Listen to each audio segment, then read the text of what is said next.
Hi friends, it's me again. After my last video with MPT, where I made him guess the names of Magic the Gathering cards, it was super fun. And then like the most requested comment was like, "Can you get Farfa?"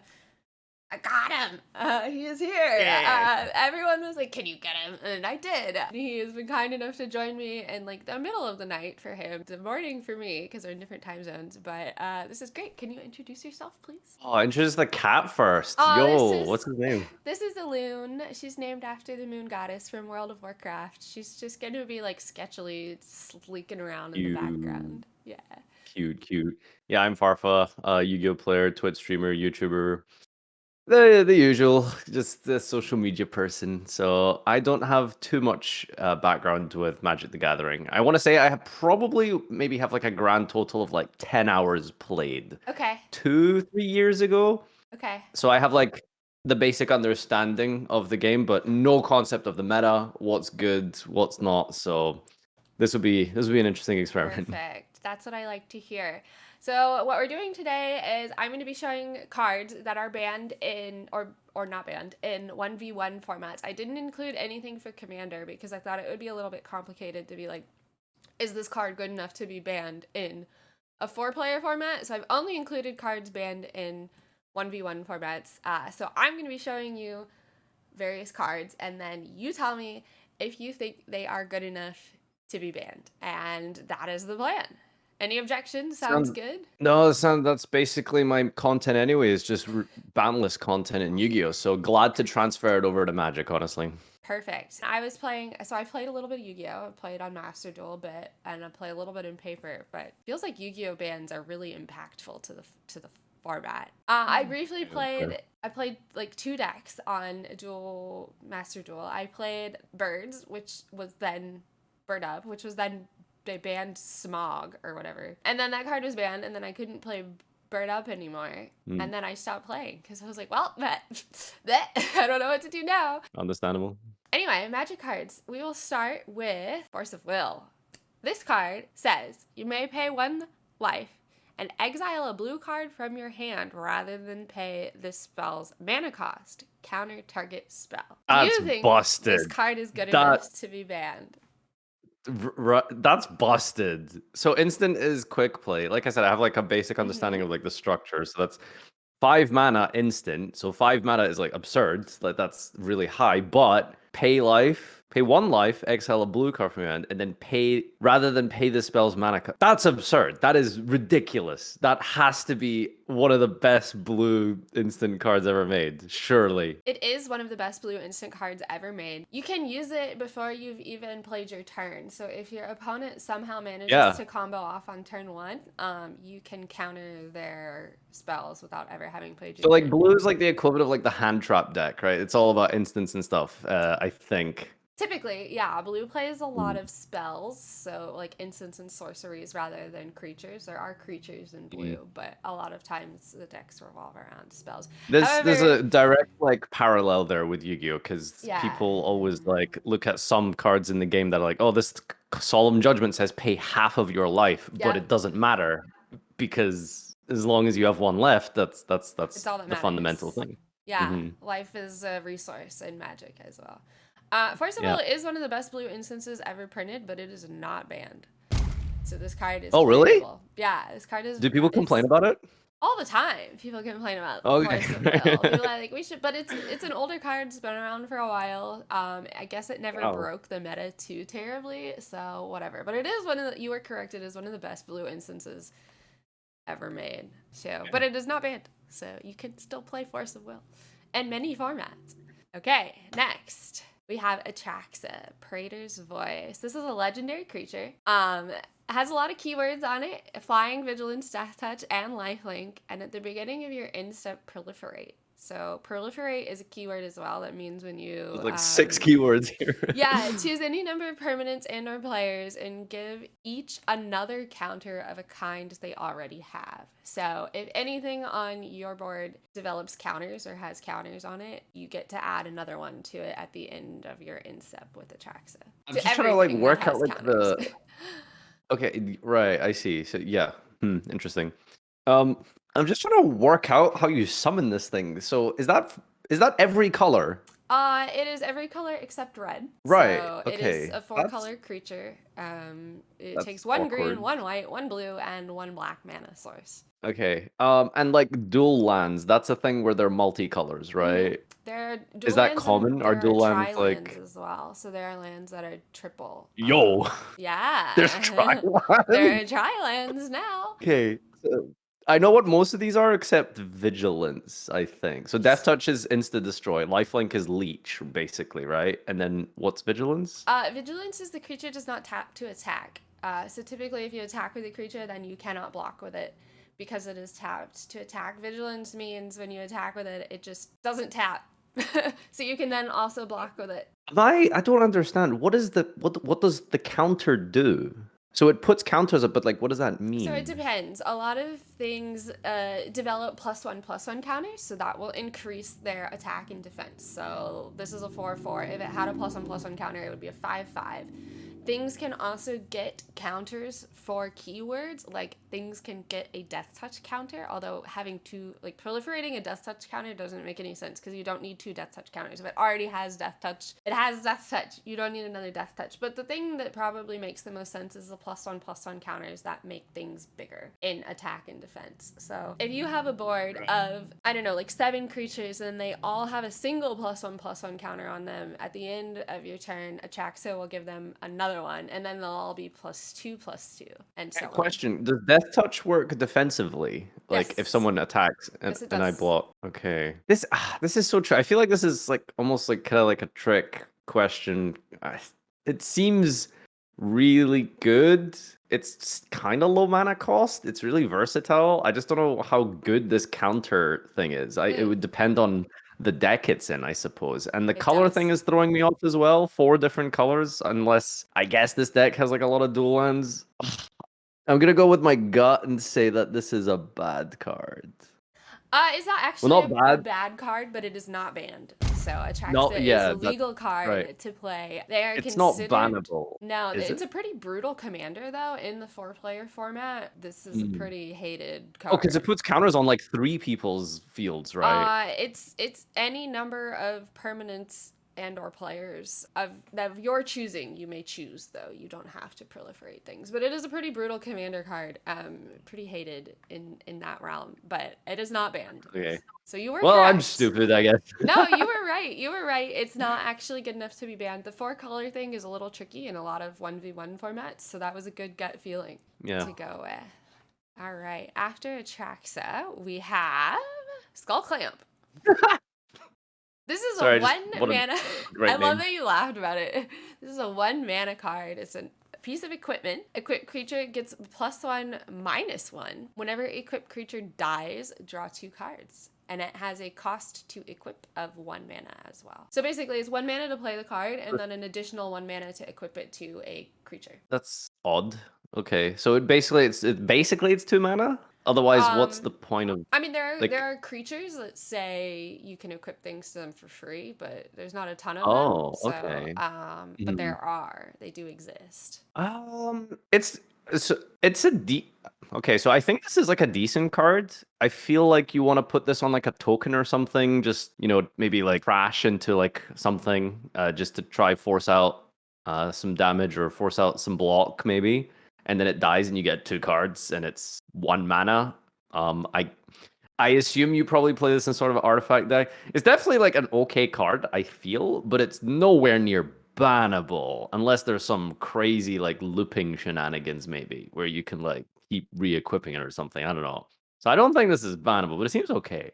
Skullclamp is banned in a lot of formats, actually. Not just one, but several. The purpose is that you're going to equip it to a creature with 0 toughness, or with 1 toughness, so that it just kills the creature and you draw the 2 cards.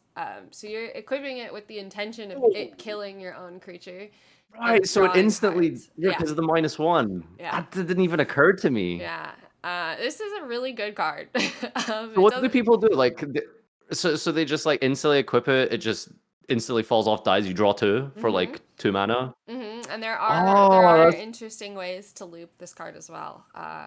okay. Yeah, So the -1 is what caught me off. I did not think that it would just like destroy your creature on equip. yeah, That's so cool. That's actually really yeah, interesting. you equip it with to small things with the intention of them just dying. So it is a very good card, So and it's it is banned. banned. It is banned in Wow. several Okay. formats. All right. Okay. Not just one. So it's real good. Skullclamp, real good card. Next we have Liliana of the Veil. So as our first Planeswalker of the day, we'll be going through a few. Liliana of the Veil is 3 mana. Planeswalkers have typically 3 abilities, sometimes 4. They typically have a plus ability and 2 minus abilities. Sometimes they have 2 plus abilities and 1 minus ability, but whatever. Her plus ability... So how do those work exactly? Yeah, so she enters the battlefield with the number in the bottom right-hand side, the 3. She enters with 3 counters. So if you +1 her, she'll go up to 4. If you -2 her, she'll go down to 1. When she hits 0, she dies and leaves the board. And also, Planeswalkers can be attacked by creatures, which reduces their counters, depending on the attack damage of the creature.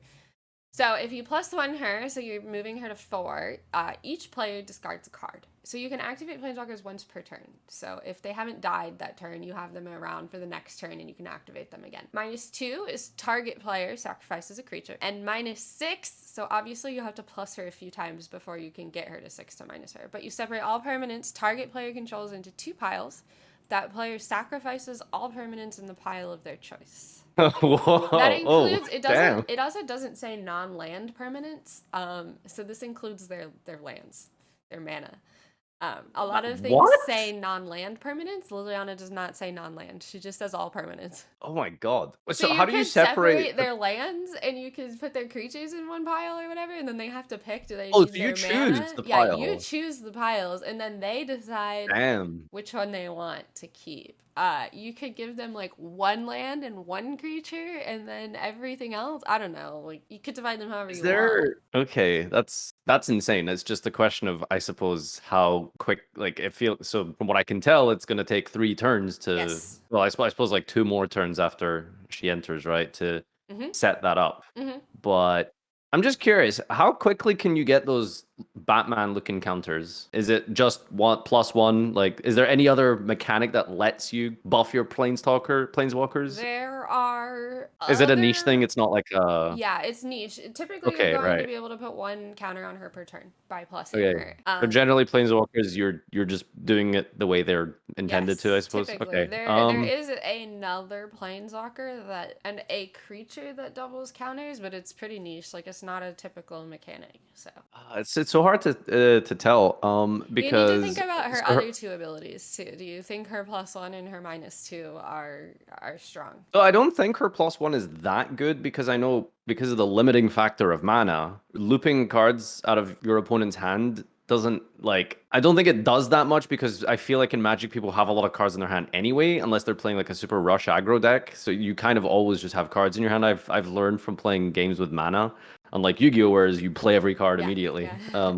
Now the -2 to just target player sacrifice a creature. I don't know how good that is. It depends, because like, you target your opponent, they have to sacrifice a creature. So they could just sacrifice some useless thing. They don't necessarily, they might not, they're obviously just not going to sacrifice their best guy.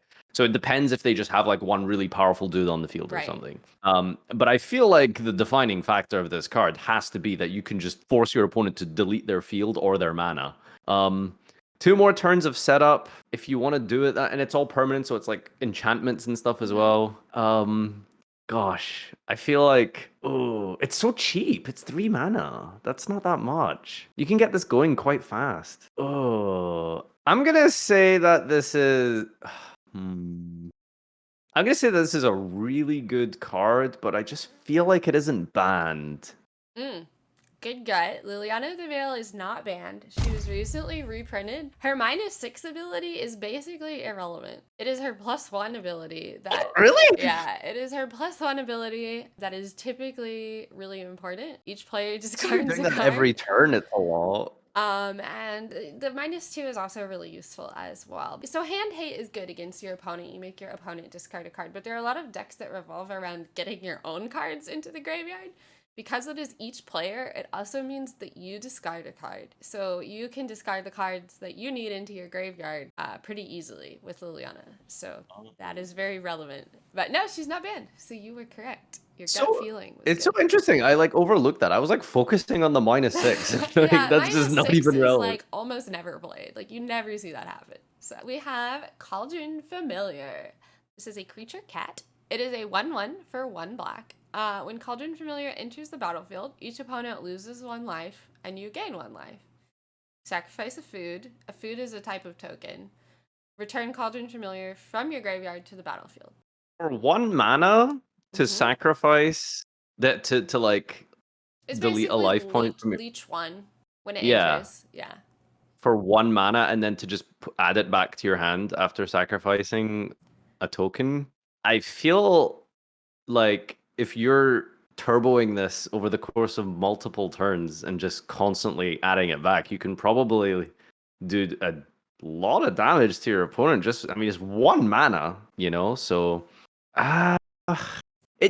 it's weird. It's really weird, right? Because it's one of those cards where it has like context, you know? Right. It's in isolation, I'd say this is obviously just terrible, right? Yeah. This is not good at all. But you know, the context, like same with Grizzlebrand, it's like, okay, so just looking at this, you know, for these reasons in isolation, it doesn't seem like it would work. And the same thing with this, right? But in the context of whatever you're doing with this deck, maybe it's like absurd and there's just ways to just cheat out lots of food tokens or something.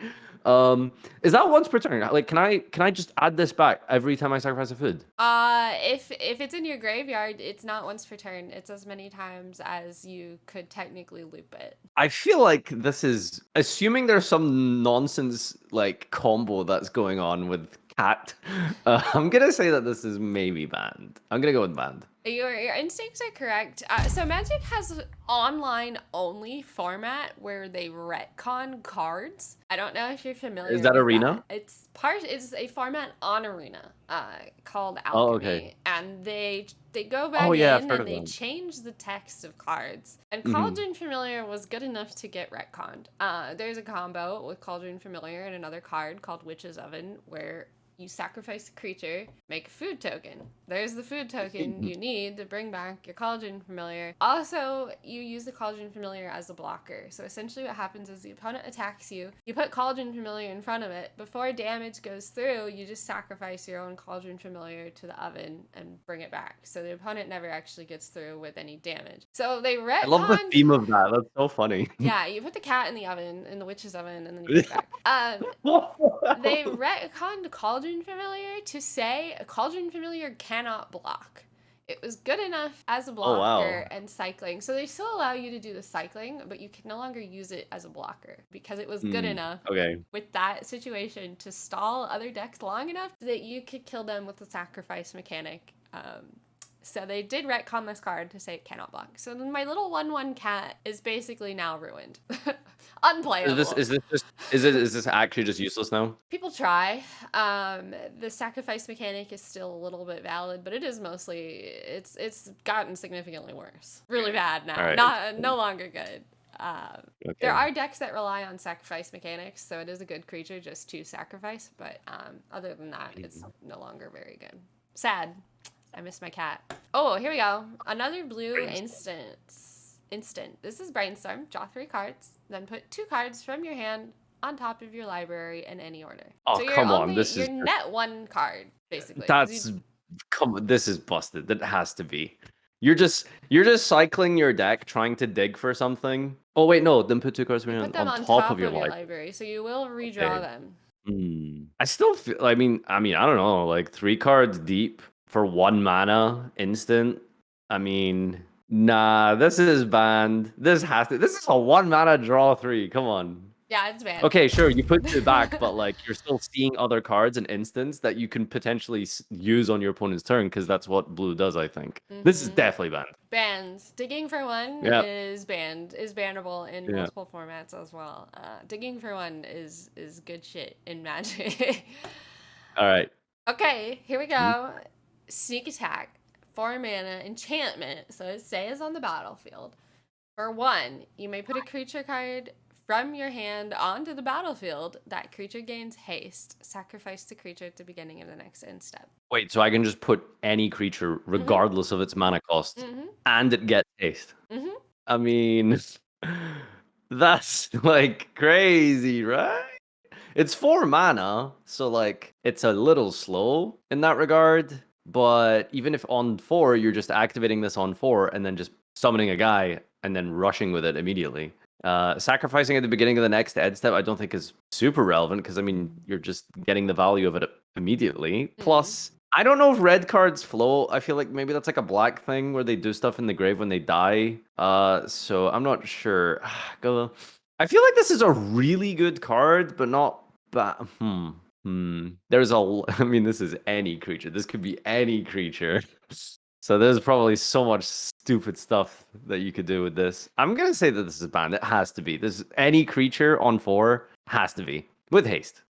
Sneak attack is not banned. It is a crucial part of a... Oh man, I don't play Legacy or Vintage. They're both old formats that are very expensive because the cards are old. But it is a crucial piece in a deck called Sneak and Show, which is named after Sneak Attack, where essentially you're going to try to be, putting really scary shit down off of Sneak Attack. But it is... So you said it's really expensive. You just buy one of those reprint packs for like $1,000, $1,000, right? Know, just casually, just $1,000 for my my non-tournament legal reprints. So this is like good. It's just not banned, right? This is good. It's not banned. It's an older card. I don't think it's been reprinted. So there's a lot of formats where it's actually just not legal. It's not banned. It's just not legal. But it is a crucial part of some older decks. So not banned. All right. Chromox for 0. This is an artifact. What? Yeah, 0. When Chromox enters the battlefield, you may exile a non-artifact, non-land card from your hand, and then it gains tap, add 1 mana of any of the exiled card's colors to your mana pool. So you can exile a blue card under it, and then it gains tap, add a blue.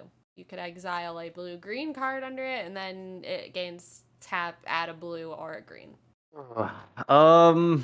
Exile a non-artifact. You're just manipulating the colors in your hand? It's a mana rock basically. So you're gaining the ability to it substitutes as a land basically after you imprint a card under it because it's giving you the ability to add mana. Add 1 mana of any, but like you have to tap to do that. So you're always you can do it once per turn, the same as like a land. Yeah, so it's not numerically gaining anything. It's just swapping colors every turn, right? Is that am I misunderstanding? So technically you can play this on turn 1 because it costs 0, right? You just play it for free. You stick a card from your hand under it, and then you also play your land for turn 1. So then you have you have access to 2 mana on turn 1. Ooh. And then on turn 2, you have access to 3 mana if you play your land as you should per turn. So it's a mana accelerant, basically. So, right. It's a free mana accelerant at the cost of you've exiled a card from your hand under it. You will never be able to get that. Yeah. I see. Oh, that's definitely banned. Yeah. That has to be. That's definitely banned. Banned.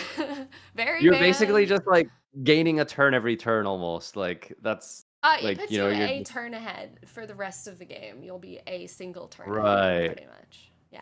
Damn. Yeah, banned.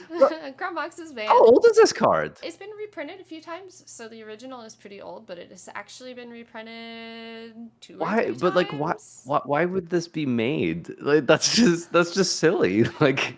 So it's not banned in Commander, actually. So in the 4-player format, you can play Chromox. And I'm assuming that's why they reprint it. Mana accelerants are really good in Commander. It's kind of a deck staple. People play them a lot. It wasn't actually banned in Modern until recently. So it was playable for a long time. That's why they must have reprinted it. So it took me a while to like understand how this works. But basically, TLDR, you gain another turn. Yeah, you turn ahead. You are... Yeah, that has to be. Yeah, okay. Ooh, here we go. This is Koma, Cosmos Serpent, costing 7. is a legendary creature serpent. This spell can't be countered. At the beginning of each upkeep, not just yours, that's both players, create a 3/3 blue serpent creature token named Koma's Coil. You may sacrifice another permanent to A, tap target permanent, its activated abilities can't be activated this turn, or B, Koma, Cosmo Servant, gains indestructible until end of turn. It is a 6/6. This card is doing a lot. Yeah, that is, it's almost a Yu-Gi-Oh card, damn. Yeah. So when you sacrifice another serpent, I assume you can sacrifice only refers to your own cards. I can't sacrifice my opponent's token. No, but you're creating a token. You're creating a token on every one of your turns and every one of your opponent's turns. You're creating. Yeah, but I just mean like if my opponent has a serpent, I can't sacrifice that. You can only sacrifice your own card. Okay, that makes sense. Okay, and is the 3 just means 3 of any color, and then 2 green, 2 blue? So you get 2 bodies every standby. Upkeep for 6/6. And then you can just sacrifice another Can I sacrifice both of the tokens to get both effects? Sure. So I could hypothetically like sacrifice both of those tokens when it comes back to my turn, and then just like tap 2 of my opponent's monsters. You could do that. I So mean, it protects itself because you can sacrifice one of the serpent babies to give it indestructible. You can also tap down your opponent's shit to swing in. You could tap down your opponent's permanents that are causing you problems because it also says their activated abilities can't be activated. It's doing a lot. This card is doing a lot. Just wondering for like 7 mana. So like you have to like 7 mana, bring this into the field, wait, your opponent gets a turn, then you get a token, then you get another token when it goes back to your... You get a token on their turn, on their upkeep. So you get your first token. But you can't like... But you can't start doing anything with it until it goes back to your turn after you've entered. You can start doing things with it. You can sacrifice it at any time. Oh, so wait, so sacrifice another servant, you can do that at any point? Yeah, it's instant speed. Oh, how do you know that? Like where... It would say activate only as a sorcery if you can't. So do all legendary creatures are they all just by default instant? No, only to sacrifice another serpent, choose one ability is instant. The legendary creature itself is playable only at like creature speed. So, but the sacrifice ability, so you can start doing things with the sacrifice ability at instant speed. Okay, I didn't know that. Interesting. Okay, well this makes it a lot better, I feel, because even if it, hits the board, you're just waiting a turn, and then you sacrifice, you can make it indestructible until it comes back to your turn, get a serpent on your turn, and then tap their guy. I don't know, I feel like this is a really good card, but I don't know if it's like bannable. This is good, but I know that there's definitely absurd legendary creatures in this game, and I don't know if this is like up there with them. I couldn't name one, to tell you the truth right now. I'm gonna say that this is very good, but I don't know. I don't think it's banned. Good instinct. This card is very good, but not banned. This was a recent card. It is very strong. It is expensive, so you need to ramp into it. Yeah, it is good though. It's definitely doing a lot. If in standard format, especially if this card hit the board and they can't deal with it at instant speed on your turn, it's kind of a game ender because that's the only time it's not protected. Because other than that, you're going to be giving it indestructible every turn if they need to. So is this one of the stickiest monsters in Magic? I feel like this is so hard to just remove. It is really difficult. It's a difficult card to remove, and that's why it's as strong as it is. So Koma likes to stick around. That's why it's a game ender, because it's making bodies to attack with and or protect itself. So it's he's a big boy. Okay. A big boy. All right. I think we've only got a couple more. Oh, this is a really good one. Thoughtseize.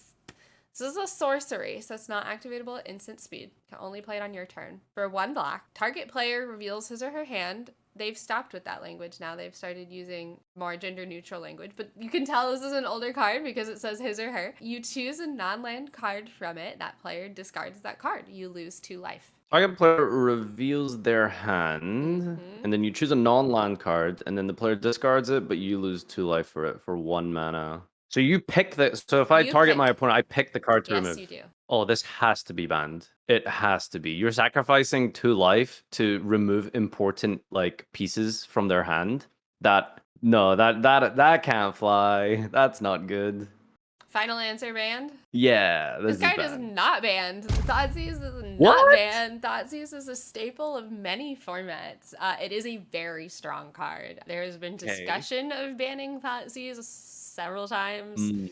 Not banned. I get Thoughtseized on the regular, and I hate it every time. They take my good shit, and I'm mad about it. Yeah, see, that's the thing with like comboing in card games, right? It's like if you just need like 3 things or something, 3 or 4 cards in your hand that really synergize and work well with each other.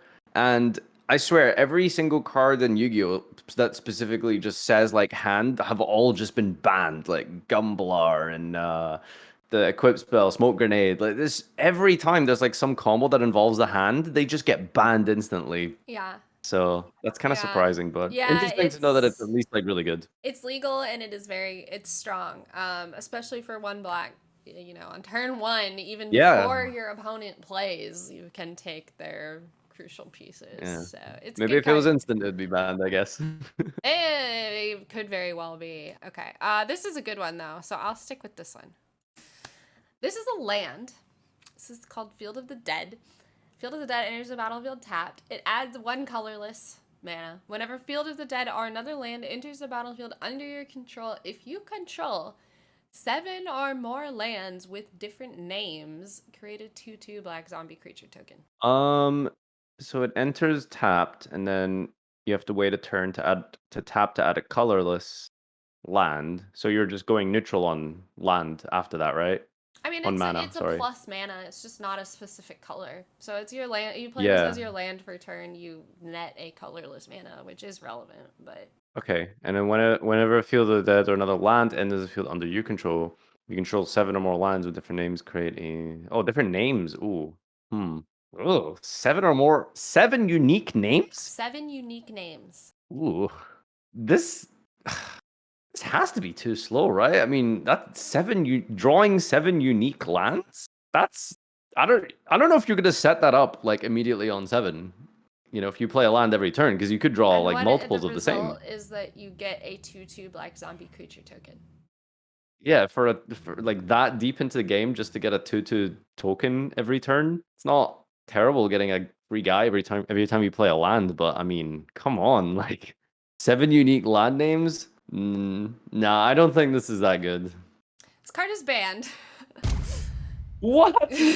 Why am I so stupid? You're not. This card is banned. There are ways in Magic the Gathering to sacrifice all of your lands and replace them all with new lands. And that triggers a zombie for every land that you play on the turn. So what essentially you're going to do once you have 7 lands, sacrifice all of your lands, get all new lands, get like 3 Field of the Deads with them, or I guess you need more than 7 lands at that point. Like 8 lands, get like 3 Field of the Deads, and then each one of those lands that entered creates a zombie for also each Field of the Dead that you have. So basically what you do is you make like 60 zombie tokens on 1 turn. Oh my god, wait, so it's multiplicative.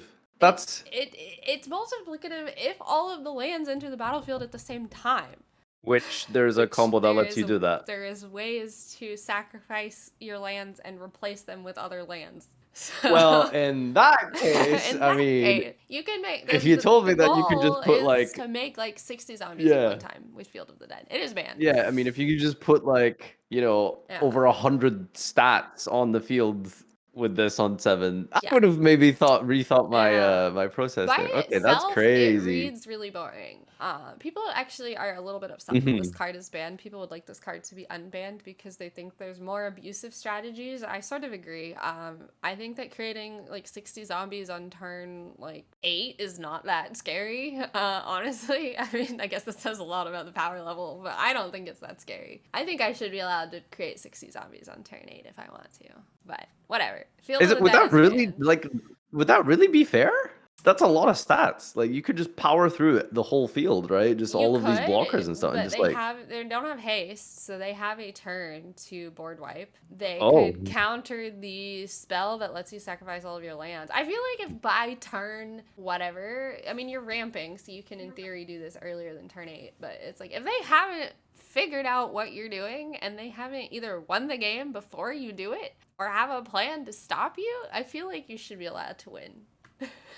okay, I gotta ask question. How do Sure. we track this when we get to turn 8? Like, how do I physically show I have 60 zombies? Mostly this deck was played on Arena, so people played a lot of this where it just handles it for Okay, you, which is fantastic. But you can play it in paper, that works. and then you have to like, either you tell your What do you opponent, you're just like, hey, this is how it's going what to do you get work. at this point? Do you just like throw confetti on the table, or like what No, do you actually do? you can make like we have like dry erase tokens, which infinite tokens, which are really useful. So you could just make one and be like, hey, this is 62 zombies. It's representing 60. Here you go. Okay, Like, interesting. whatever.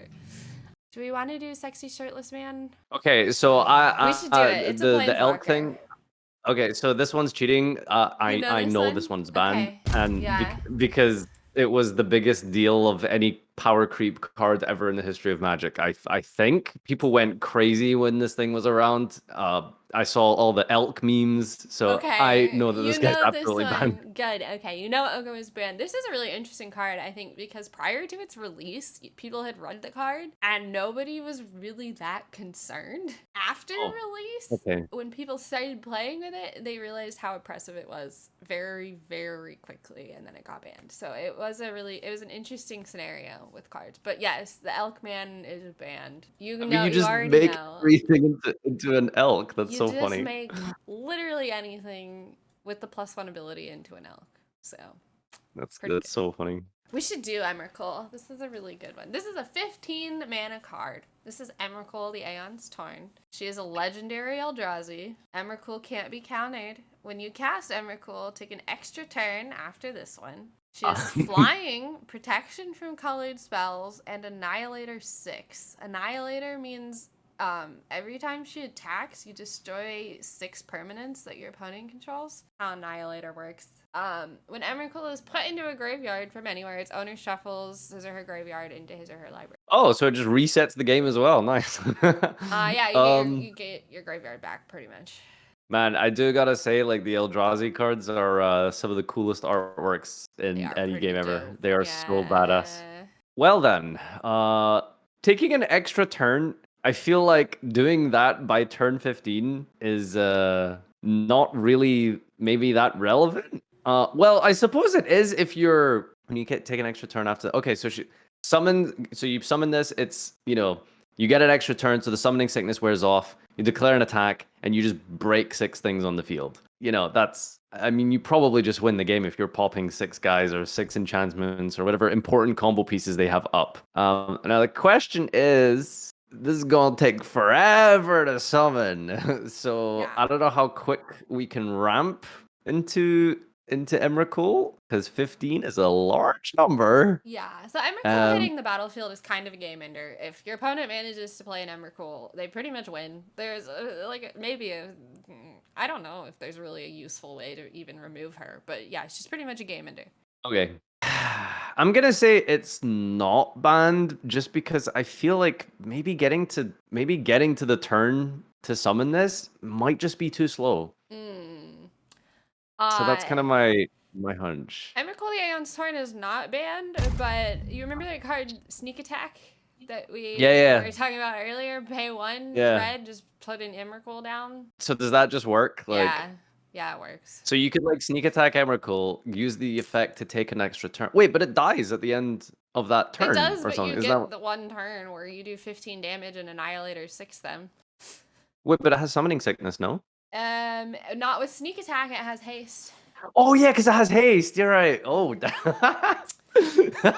Yeah, so you just sneak attack Emrakul and then pretty much win the game. So okay, Thassa's Oracle is a really interesting card. So I think we'll end on Thassa's Oracle. This will be the last one that we do. This is a creature, Merfolk Wizard. When Thassa's Oracle enters the battlefield, look at the top X cards of your library, where X is your devotion to blue. Devotion is how many blue mana symbols you have on the field, not including your lands. So Thassa's Oracle herself would give you 2 devotion to blue because she has 2 blue mana symbols. Okay, right, I see. Put up to 1 of them on top of your library and the rest on the bottom of your library in a random order. If X is greater than or equal to the number of cards in your library, equations you here. win the game. Wait, sorry, what? If X is greater than or equal to the number of cards that you win the game. You win the game. Each mana in each blue in the mana cost of permanents you control counts towards your devotion to blue. Wait, so you control counts towards your I'm gonna give you a hot take right now. Okay. Looking at this, I actually don't think winning the game is the relevant effect of this thing. Okay. I think that looking at the top of your library and then stacking your deck to then draw with all the crazy draw cards that blue has, I think that's why this is good. Maybe. Okay. I can be completely wrong though. Gosh, if X is greater than or equal to the number of cards in your library, so you would have to have more things up than is in your deck. A Magic deck is 60 minimum, right? 60, sometimes 80. 60 minimum then. 60 minimum. So you would have like, you would need to, what, I can't do the maths. You would need to have 31 cards on the field to win the game, right? You would, yeah, to win the game, you would need to have less cards in your library than this card lets you look at. Oh, right. So you need 31 mana on the field. Or 31 blue on the field. Well, depends on where you're at in the game, right? So what the win the game condition applies to, it's sort of scrying, right? The look at top X cards is basically scrying. I'm going to call it scrying. It means that you have less cards in your library than the number of cards that you're scrying. You win the game. It doesn't even matter what I say. I'm going to get this wrong because I'm horrific at maths, and this card is making me do algebra, so I already hate this thing.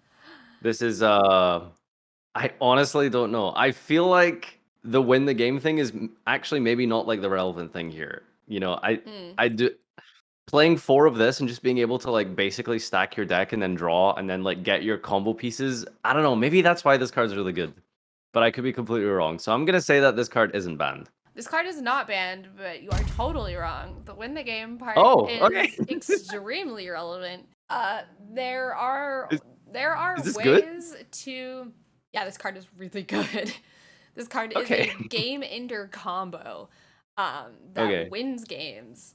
Interestingly, it also says you win the game. So in a 4-player game like with Commander, this card is a game-ending combo. Oh, that's hilarious. You just beat 3 people instantly. You just win the game. So what happens is there are ways to draw your entire deck, and then you just play Thassa's Oracle, and there are no cards left in your library. So X is 2 because of Thassa's Oracle, and 0 is less than 2. So you win the game. So you don't actually, you need to do it as complicated as I was trying to do it, right? Nope. You just draw your deck. Draw all of the cards in your library, or put them all into your graveyard. There's ways to, I believe, mill all of your cards into your graveyard so that you have no cards left. Basically, there's cards that let you draw until you reach a certain card name. So what you do is you just name a card that you don't have in your deck. So you draw your entire deck, and then you're like, oh, Thassa's Oracle, I win the game. There's no cards left. So funny. That's like, that's crazy. How is this not banned then? Yeah, I guess because it's only crazy in Commander? It's pretty crazy in other formats. They actually banned, in some formats, the card that lets you draw your whole deck. So they did technically ban the other piece of that combo in a couple of formats, but there's still other ways to do this effect. They banned the most oppressive way to do it, but Thassa's Oracle remains unbanned. A lot of people think this card should be banned because of they kind of banned around it rather than addressing the problem, it sounds like. They did ban around it. I don't know if I have a huge opinion on whether or not this card should be banned, but it's a really interesting and somewhat oppressive combo because there's not a whole lot of ways to stop it because it's an ETB effect on a creature. also, you'd have to counter Thassa's Oracle. Even if you kill Thassa's Oracle, once it enters the battlefield, the effect is already on the stack. So even if you have a response to kill the creature, they will win the game. The effect A lot Thassa's of win Oracle conditions. ETB will resolve. So Okay. it's pretty. Is there a lot of win conditions? Like you win the game?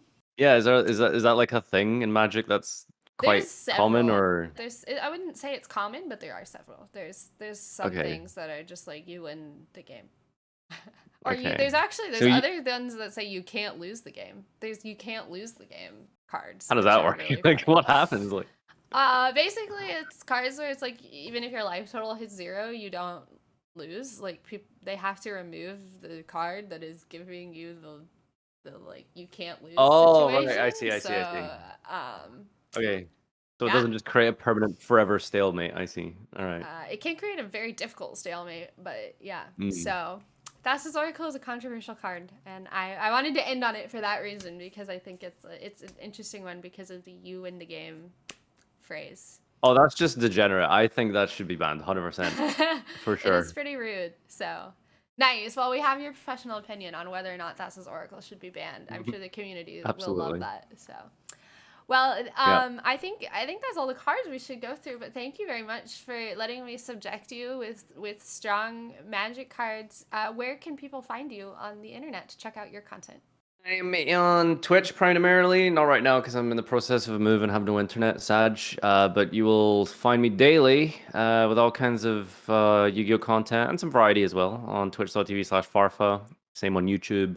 Farfa Despair on TikTok. Farfa Yugioh on Twitter. Yeah, if you just go to my website, farfa.xyz, you'll get a list of my socials. That's actually the easiest way to do it. Good URL for Yu-Gi-Oh! I know, right? Oh my god.